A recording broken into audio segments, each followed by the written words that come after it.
এখন যদি আপনি নামাজ পড়বেন অথবা কোরআন তিলাওয়াত করবেন, কিন্তু আপনি এমন অবস্থায় আছেন যে আপনার উপরে গোসল ফরজ হয়ে আছে, তাহলে আপনি গোসল ফরজ আদায় না করে আপনি কোরআন তিলাওয়াত করতে পারবেন না, নামাজ পড়তে পারবেন না, আরও কিছু বিষয় আছে যেগুলো আপনি করতে পারবেন না। তাহলে আপনি চাইছেন যে আপনি কিভাবে গোসল করবেন, তাহলে আপনাকে বলে দিই যে গোসল করার জন্য 3টি ফরজ রয়েছে, সেইগুলো আদায় করলেই, ফরজ আদায় করলে আপনার গোসল হয়ে যাবে।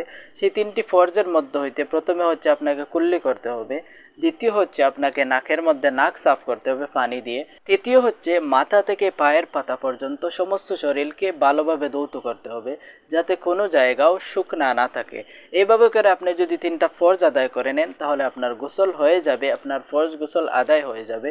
তারপরে আপনি পবিত্র হয়ে যাবেন, আপনি নামাজ পড়তে পারবেন, কোরআন তিলাওয়াত করতে পারবেন, আরও যত দিনের কাজ আছে আপনি সব কিছু করতে পারবেন। এইভাবে গোসল করে আপনার ফরজ গোসল আদায় হয়ে যাবে, আপনি পবিত্র হয়ে যাবেন এবং অপবিত্র থেকে পবিত্র হয়ে গেলেন।